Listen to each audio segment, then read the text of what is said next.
أعوذ بالله من الشيطان الرجيم. بسم الله الرحمن الرحيم. الحمد لله رب العالمين الرحمن الرحيم مالك يوم الدين.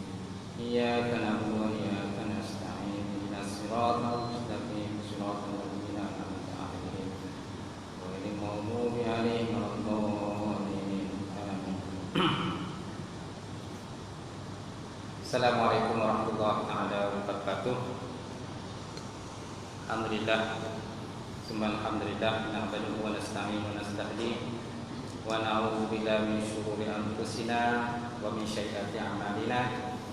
May yahdihillahu fala mudilla lahu wa may yudlil fala hadiya lahu.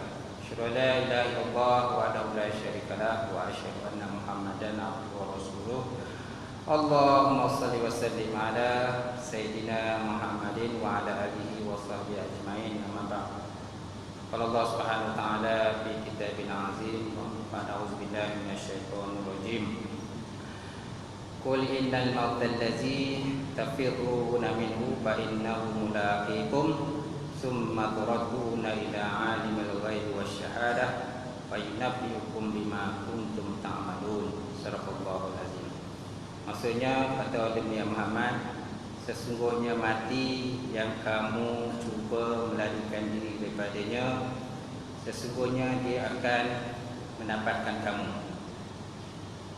dan kamu akan dikembalikan kepada Allah yang mempunyai sifat Maha mengetahui perkara yang gaib dan juga perkara yang terang, dan selagi akan beritahu kepada kamu terhadap apa yang kamu telah kerjakan. Yang mati Fadil Imam kita, tak lupa juga Tuan Bilal, kemudian kegiatan puasa Masjid Negeri, kemudian kegiatan kerajaan, seterusnya sidang jemaah, tuan-tuan dan puan muslimin muslimat yang berbahagia. Alhamdulillah, kita menafakkan sikit-sikit resiko Allah Ta'ala kerana Allah Ta'ala telah memberikan keizinan pada kita pada petang ini, insyaAllah untuk kita masuk dalam sesi tazkirah setelah kita itu tangguh sebabkan cuti, jadi tak dapat kita bersama. Jadi insyaAllah hari inilah bersama. Dan kitab yang kita bahaskan sebenarnya biasalah kitab At-Tazkirah fi Ahwalil Mauta wa Umuril Akhirah. Tazkirah atau peringatan pada menyatakan kelakuan orang yang telah mati dan juga urusan-urusan akhirat. Berkatalah Imam Qutubi, dia berkata dalam satu faslun, qala ulama rahimahullahu alaihim laisa lil qulub anfa'u min ziyadatil qubur wa khassatan in kanat qasiyah fa'ala ashabiha ayu'alijuha bi arba'ati umur. Imam Qutubi rahimahullah telah berkata dalam kitabnya At-Tazkirah fi Ahwalil Mauta Umul Akhirah, dia berkata qala ulama rahimahullah, telah berkatalah ulama, telah memberi rahmat Allah Ta'ala kepada mereka itu. Apa kata ulama? Dia kata laisa lil qulub, tiada bagi segala hati anfa'a min ziyadil kubur, terlebih manfaat, terlebih memberi manfaat daripada ziarah kubur. Wa khasatan, dan khususnya in kanat qasiyah, jikalau adalah hati itu hati yang keras. Fa'ala ashabiha ayyu'alijuha bi'awati umur, dan maka atas orang yang mengalami masalah hati yang keras tadi, maka hendaklah mengubati hati mereka itu dengan empat perkara. Maksudnya tuan, ulama-ulama telah menyatakan pada kita bahawa bagi orang punya hati yang keras, hati yang degil dan sebagainya, jadi salah satu daripada cara untuk melembutkan hati ialah dengan ziarah kubur. Tetapi bukan ziarah kubur saja, malahan kita boleh mengubatinya dengan empat cara. Fa'ala ashabiya ayyu'aliju bi arba'ati umur, kita boleh ubatkan hati kita tadi dengan empat perkara. Ahaduha, salah satu pada 4 tadi, ikhla' amma hiya alaih. Ikhla' mana ikhla' ni mencabut ataupun membebaskan diri kita ataupun membuang segala kebiasaan-kebiasaan yang kita selalu buat.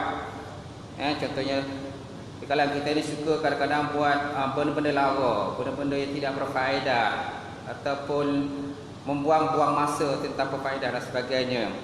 Jadi cara kita nak ubati perkara tadi ialah bihuduri majalis ilmi, dengan menghadiri majlis-majlis ilmu, tuan-tuan. Hadir majlis-majlis ilmu, dengan yang mana dalam majlis ilmu tadi terdapatnya peringatan-peringatan ataupun nasihat-nasihat kepada kita. Pertama sekali di kalangan para ulama, orang yang soleh dan sebagainya, yang lazim memberikan tazkirah, memberikan peringatan pada kita, sama ada pengajian kitab biasa ataupun di kitab secara umumi. So kita lazimkan diri kita hadir dalam majlis tersebut. Wa takhfif wa targhib, dan majlis yang terdapat di dalamnya untuk takhfif, mempertakutkan kita tentang azab neraka. Kemudian targhib yang untuk mempergemarkan diri kita, mempergemarkan diri kita kepada akhirat dengan mengajarkan ibadah kepada Allah Subhanahu Wa Taala dan menggalakkan diri kita untuk mendapat tempat yang lebih kekal, itulah dalam syurga Allah Subhanahu Wa Taala. Kemudian wa akhbaris salihin, dan kita mendengar perkhabaran ataupun cerita-cerita daripada orang yang soleh. Fa inna zalika mimma yalil qulub, maka sesungguhnya demikian tadi, tuan-tuan, boleh melembutkan hati kita.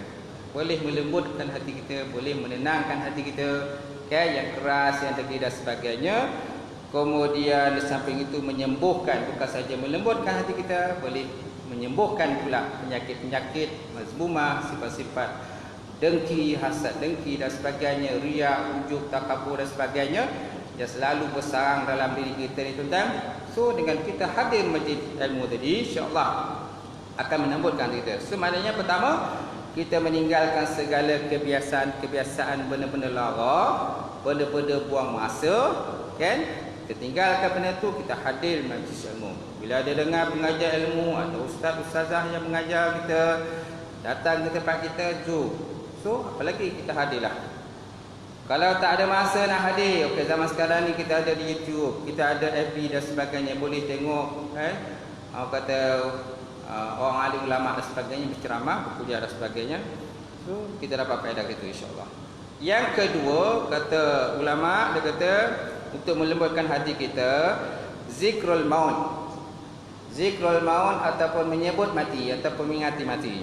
Fayaksiru min zikri hazimil lazat wa mufariqul jamaah wa mutimul banin wal banat kama taqaddama min babil qabli. Maka naklah kamu memperbanyakkan daripada menyebut atau mengingati sesuatu yang memutuskan kelazatan, iaitu mati, dan sesuatu yang boleh memisahkan jamaah, ataupun sesuatu yang menyebabkan seorang itu menjadi yatim, ataupun sesuatu menyebabkan seorang itu menjadi janda, kan, atau menjadi duda dan sebagainya. Kama taqaddama min babil qabli, sebagaimana kita dah bahas di bab belakanglah, di mana kita digalakkan selalu menyebut kematian ni. Paling tidak pun, kata ulama, dia kata paling tidak pun 20 kali. 20 kali kita sebut tentang kematian, ataupun kita sebut tentang mati atau ingat kepada mati. Cuma bila kita sebut mati ni, kadang-kadang orang sensitif sikit lah, sensitif sikit. Tapi kalau kita tak nak sebut mati, ingat dalam hati kita tentang kematian. Baik, kemudian diwayatkan bahawa innal mar'ata syakat ala Aisyah. Sesungguhnya ada seorang perempuan, tuan-tuan, telah mengadu satu hari dengan Sayyidatina Aisyah berkenaan dengan hatinya keras. Berkenaan dengan hatinya keras. Faqalat laha, maka Aisyah pun berkata bagi dia, aksiri min zikril maut, maka naklah kamu memperbanyakkan kepada mengingati kepada kematian, nescaya dia akan melembutkan hati engkau. Fa fa'ala zalika, maka lalu perempuan tadi melakukan demikian, membuat apa yang disyurkan ataupun yang dicadang oleh Sayyidatina Aisyah kepada perempuan tadi. Maka apabila dia selalu melazimi akan ingat mati tadi, tentang bahawa kehidupan dan dunia ini tidak akan kekal, kan, akhirat itu tempat yang kekal, baqa dan sebagainya, maka akhirnya perempuan tadi hatinya menjadi lembut. Faja'at tashkuru Aisyah, Maka lalu perempuan tadi pun datanglah satu hari pada Aisyah dan mengucapkan terima kasih kepada Sayyidatina Aisyah radhiyallahu taala terhadap apa yang telah pun dicadangkan ataupun disebutkan oleh Aisyah berkenaan supaya selalu ingat kepada kematian. Seterusnya tuan-tuan, qala ulama, telah berkatalah ulama, tazkirul maut yardahu an ma'asi.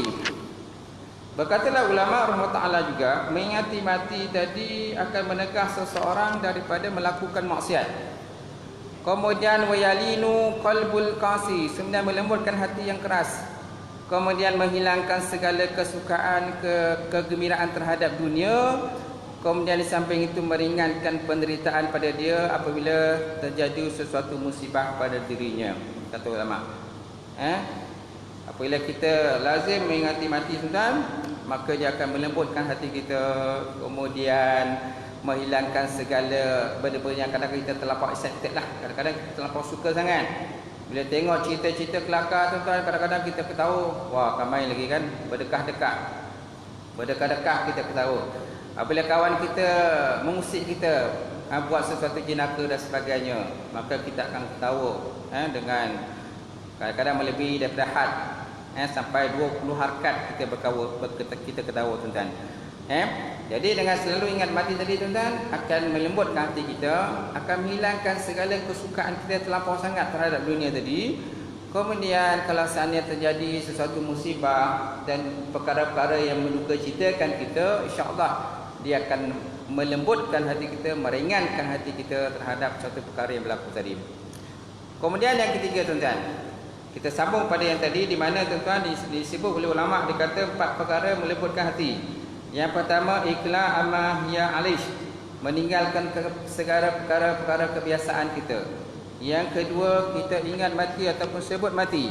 Yang ketiga, musyahadatul al-mahtadarin ataupun mahdarin, maknanya kita menyaksikan orang mati.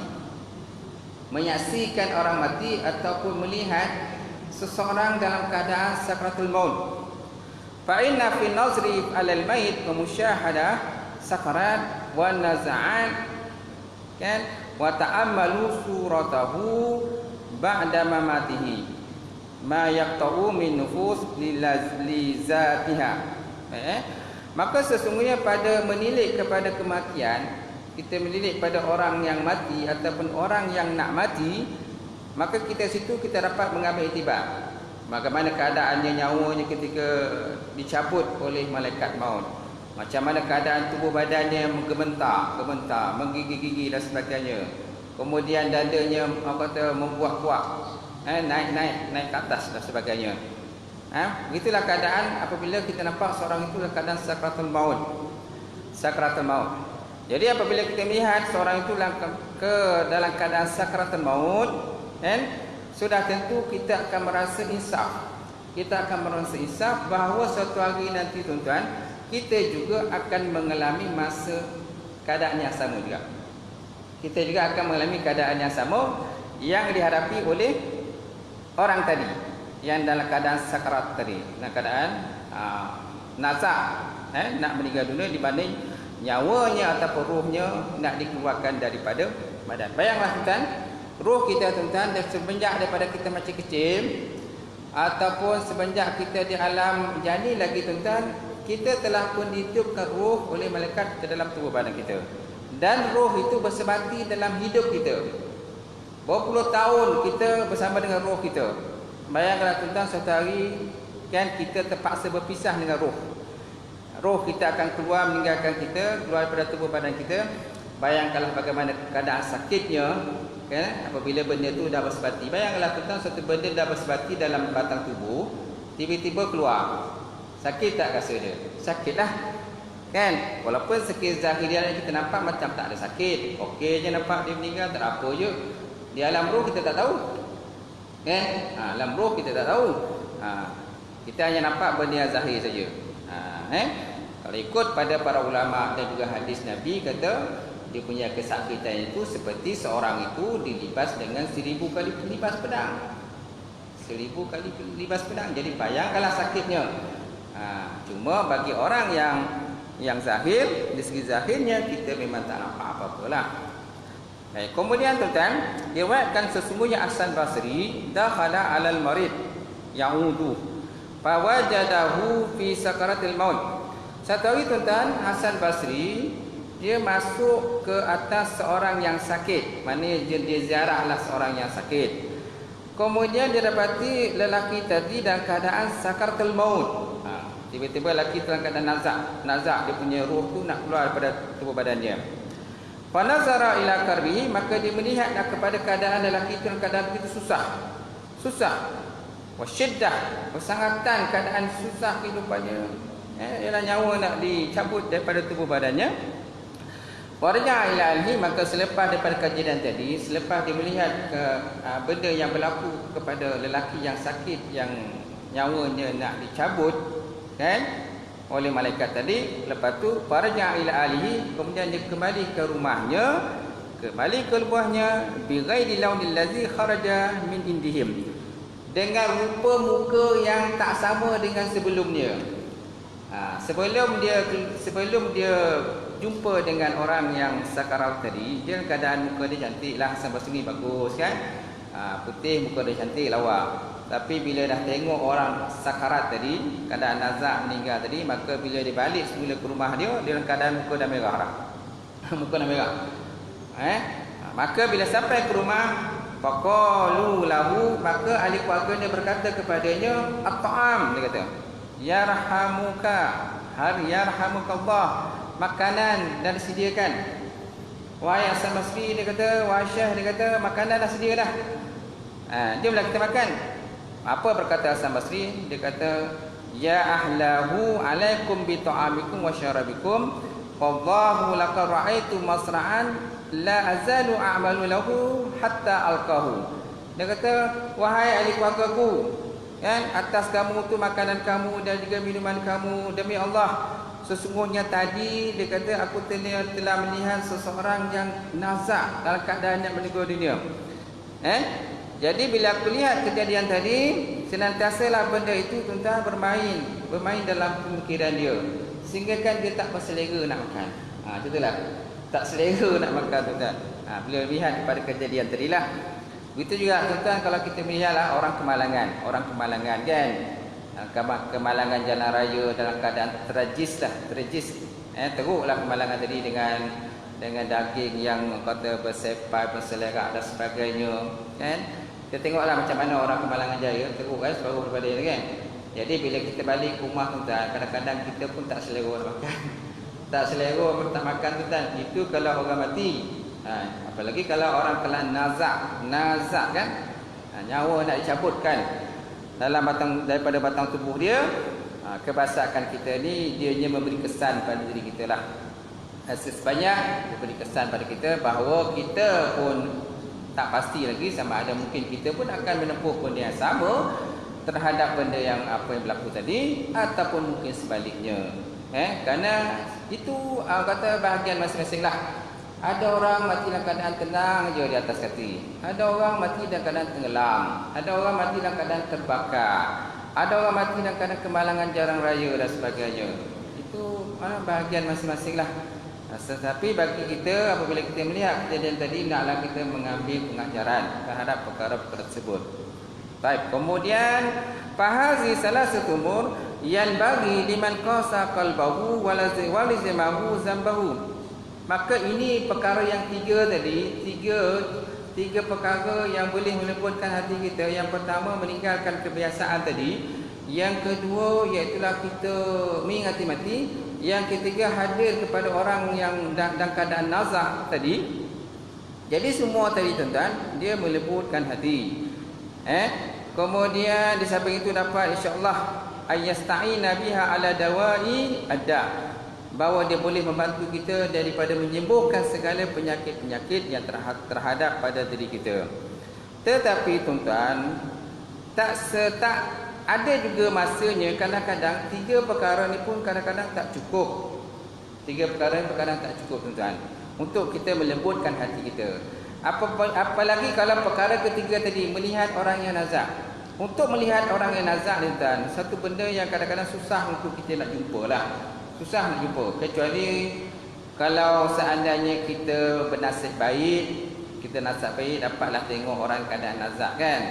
Ataupun mungkin tuan-tuan boleh tengoklah dalam YouTube ke, dalam adalah kita tengok video-video berkenaan orang yang keadaan nazak, orang yang nak meninggal dunia. Ada orang tengah baca berita tiba-tiba nazak, tiba-tiba kata menggeletar, menggigil-gigil macam tu, lepas tu meninggal dunia. Kita boleh tengoklah dalam YouTube dan sebagainya.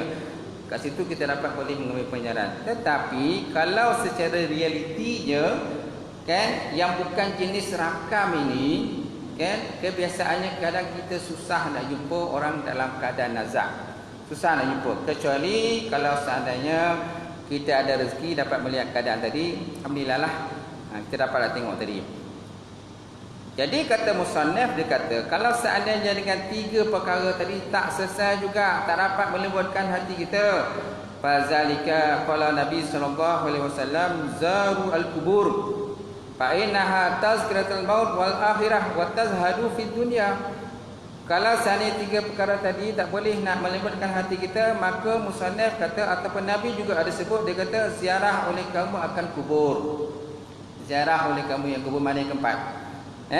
Fa innahu tazkirah maut, maka sesungguhnya dengan ziarah kubur tadi akan mengingati kepada kematian dan juga akhirat. Wa tazhadu fi dunya, dan menjadikan kita orang yang zuhud dalam kehidupan dunia tadi. Menjadikan kita orang yang zuhud dalam kehidupan dunia. Baik, kemudian musannaf pun ada berkata, dia kata laisa al-khabar kal muayyanah, tiadalah khabar itu sama seperti realitinya. Tiadalah khabar itu sama seperti realitinya. Maksudnya cerita-cerita boleh ustaz, dia kata cerita-cerita boleh, tapi realitinya tu kita boleh jumpa ke tak boleh jumpa. Susahlah kita jumpa. Macam tadi masalah orang yang sakarat, susah kalau kita jumpa kes-kes yang berlaku yang begitu. Jadi cara yang paling mudah untuk kita lembutkan hati, kata musannaf, dia kata zaru al-qubur, ziarah kubur. Pergi dia ziarah kubur, tengoklah kubur sesiapa tu, tuan-tuan lalu mana-mana tu, ziarah kubur. Ataupun mungkin yang paling mudah, tuan-tuan buatlah rumah sebelah kubur. Tuan-tuan buatlah rumah sebelah kubur. Itu yang paling mudah lah tuan-tuan. Tiap hari tuan-tuan bangun nampak kubur. Nampak? Boleh buat macam tu. Kalau berani boleh cubalah. Kalau dulu, zaman-zaman dulu tuan-tuan, kubur ni dia dibina secara bersepak-sepak. Kalau zaman sekarang ni kubur biasanya setempat, kan? Tanah-tanah yang telah diwakafkan, maka kubur segala orang meninggal dunia akan ditempat ke situ. Kalau zaman dulu tuan-tuan, di bawah rumah pun kadang ada kubur. Bawah rumah ada kubur, sebelah rumah ada kubur dan sebagainya. Biasanya kubur saudara mara kita lah. Kalau saya mengaji di Indonesia tuan-tuan, di Aceh dulu, memang orang kata kubur ni dia tak setempat. Kubur tak setempat. Biasanya bawah rumah pun ada kubur. Sebelah rumah pun ada kubur. Malahan pondok saya dulu, saya ngaji di Indonesia dulu, pondok saya tu sebelah pondok saya kubur. Sebelah pondok kubur tuan-tuan, bayangkanlah. Kan? Setiap hari memang bangun tu memang tengok kubur lah. Tapi alhamdulillah tuan-tuan, Allah Taala pelihara, tak ada lah orang kata orang dalam kubur tu bangun cekik saya, tak ada lah. Okey. Jadi nak cerita pada kita tuan-tuan bahawa dengan cara demikian, kan, dengan cara demikian boleh melembutkan hati kita lah. Paling tidak pun mungkin kalang kita ni kadang-kadang bila hari raya ialah pergi ziarah, bila bukan hari raya tak pergi ziarah. Dia berkenaan dengan ziarah ni tak semestinya hari raya. Hari raya tertentu pun boleh kita ziarah, seminggu sekali, sebulan sekali dan sebagainya. Apalagi kalau kita telah kehilangan mak dan ayah kita, pergi ziarah, kan, bacakan kan apa-apa yang patut untuk mereka. Mudah-mudahan Allah Taala melapangkan akan kubur-kubur mereka tuan-tuan. Subhanallah. Baik, kemudian di musannaf juga disebut, dia kata bayan bagi liman azama mizyahar kubur ayat ta'addaba bi adabiha. Seyugianya bagi orang yang nak ziarah kubur ni pula kena pula menjaga adab-adab ziarah kubur. Sesiapa yang nak ziarah kubur boleh, tak ada masalah, kata musannaf, tetapi naklah dia menjaga adab-adab kubur, adab-adab ziarah kubur. Antaranya ialah contohnya yahduru qalbahu fi ityaniha, menghadirkan hatinya ketika menziarah kubur tadi.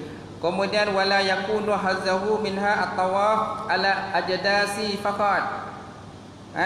Dan tidak adalah dia perjalanan atas kubur tadi bukan hanya semata-mata untuk berlega-lega di atas kubur saja. Kalau kita hanya pergi atas kubur hanya sekadar berlega-lega saja, samalah seperti binatang al-bahimah, kata musannif.